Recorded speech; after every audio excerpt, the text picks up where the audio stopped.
Welcome dito sa range area ng ARC San Vicente Game Farm. Well, dito ngayon tayo sa part 3 ng ating discussion regarding sa range area management. So tara, samahan nyo ako, papakita natin kung paano mag-manage ng range area ang ARC Game Farm.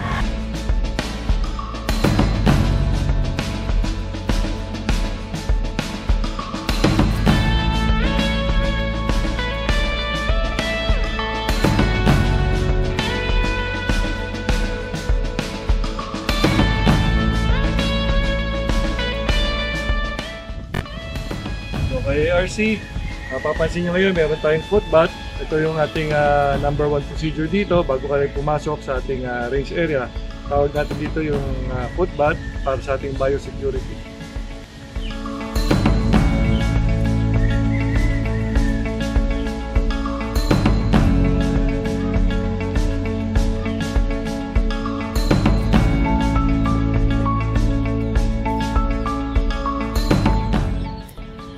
Ito mga ka-ARC, makikita nyo, no?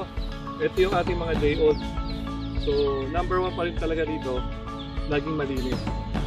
So isa yun sa mga mini-maintain natin dito sa pagmamanage ng ating range area. To prevent yung sakit, so ano man yung mga ma-encounter nilang pwedeng maging problema sa paglaki ng mga tubig. So yun lang. Punta tayo ngayon sa ating susunod na batch.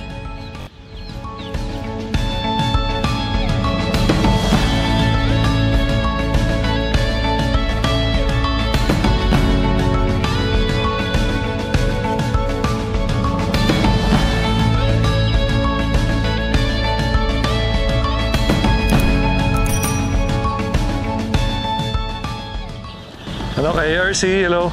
Ito na yung ating mga second batch ng sisiw. Ito yung range 2 natin. Ang edad nito mga to ay around 2 weeks. So makita nyo, alpas na sila. So saan na nakakarating ang mga sisiw. Isang sign niya na healthy ang ating mga sisiw. So mapapansin nyo, itong mga tubig na binibigay natin sa morning, yan lahat yan may mga vitamins and electrolytes. So after ng 4 hours, pagdating ng mga 11 o'clock, papalitan na ulit natin sila ng tubig, fresh water na lang, wala nang any vitamins or electrolytes na ihahalo doon sa tubig natin para sa mga sisiw.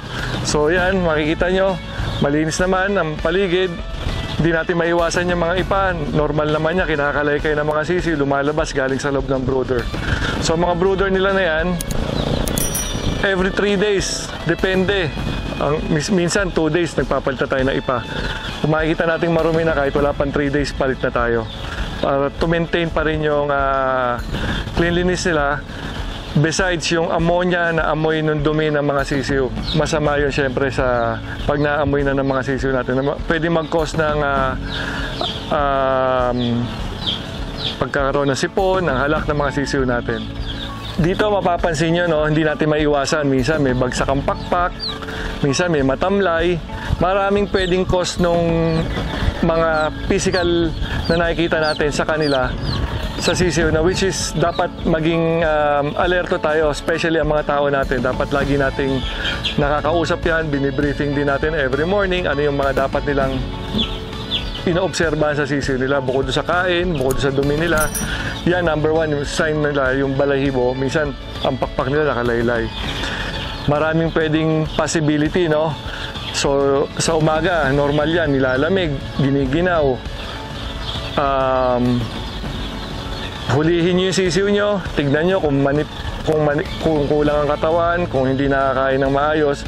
Pwedeng maging sign din yun na, kasi sa amin dito, tinitignan namin itong mapapansin nyo itong patokaan na to, marami yan or minsan mahaba. Para nang sa ganon, yung mga maliliit na nakikipagbanggaan doon sa malaki, pwedeng nagiging cause ng pagpayat nila at pagbagsak ng mga pakpak nila dahil hindi sila nakakain ng maayos. So, the way na para makakain lahat is damihan natin yung pakainan, damihan natin yung habaan natin yung paso nila or yung ano man ang tawag natin dito. Kami usually, kung hindi ganito, yung kawayan, hinahabaan namin. Para nang sa ganon, lahat ng sisiw pag binigyan mo ng pagkain, makakatakbo doon sa space na pwede nilang takbuhan na maluwag. So, halika, Punta tayo dito sa range 3 natin para pakita ko naman sa inyo yung isang buwan natin ng mga sisiw.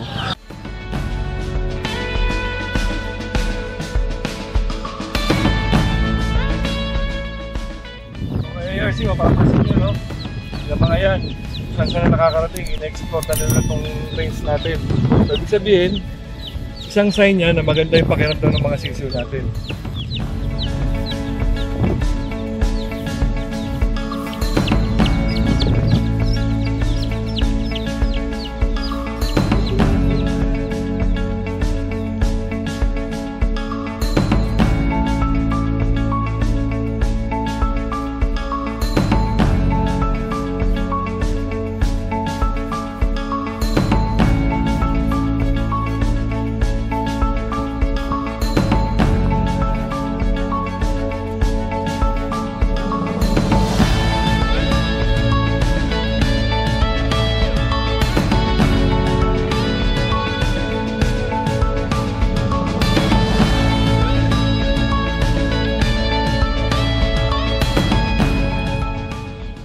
Mga ka-ARC, nandito tayo ngayon sa ating batch 3 dito sa range area 3 natin. Makikita nyo itong mga sisiw na ito, it's around 1 month. Ang umpisahan natin ngayon dito, pasok ng isang buwan nila yung kanilang pag-deworm, yung kanilang fall packs. Pero in preparation natin sa pag-fall packs, usually binubugbog na namin sila sa vitamins. So makikita nyo, itong mga to, naka-ready na sila for deworming.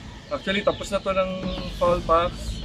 So ginagawa namin dyan, nabanggit ko kanina, no? Yung in preparation sa pagpapabakuna ng para hindi masyadong na-stress. Binubuksan namin sila ng vitamins ahead of time para at least magkita tayo, nabigyan namin sila ng fowl packs, which is medyo stressful na konti sa sisiw yan.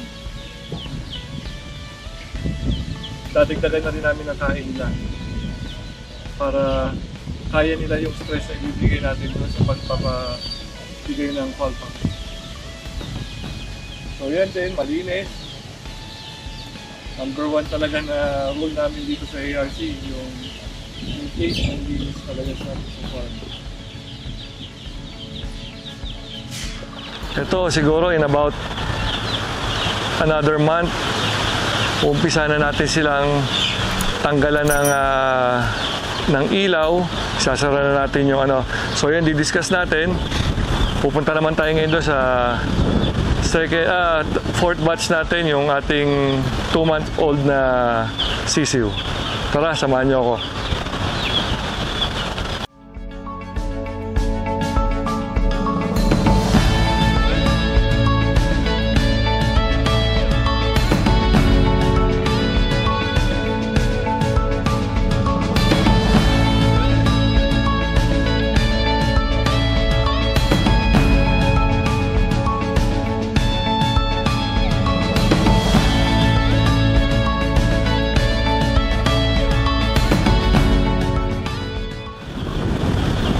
So ito ngayon, andito tayo sa batch 4 natin. Ang edad ng mga sisiw na ito is around 2 months na. So yung bakuna natin na basic, kompleto na to. Ang isusunod na lang natin dito yung kanilang mycoplasma, which is binibigay namin sila around 2 months para medyo kaya na nila yung pagbibigay ng mycoplasma. Kasi intramuscular yan sa dibdib nila, sa pityo. So medyo masakit para sa mga sisiw yun. Dati, na-experience namin pag nagbibigay kami, nasyasyak ang sisiw, patay. So, nagtanong din ako ng tama sa vet ko ano yung tamang pagbibigay natin ng bakuna when it comes to mycoplasma kasi medyo maselan talaga. Bukod doon, oil-based, kaya medyo masakit talaga sa sisiw. So, ito na yung ating first batch ng early bird, around 2 months. Hindi na tayo nagbe-breed ng October kasi based on my experience, mas madalas yung mga stags natin na October born, lugon agad pagdating ng labanan ng stags. So ngayon, nagpapahinga sila, papamirin. Natin sila ng usually mga boiled egg na hiwalang similya. Pakukuluan namin, laga, chop-chopin, bibigay namin sa mga sisiw.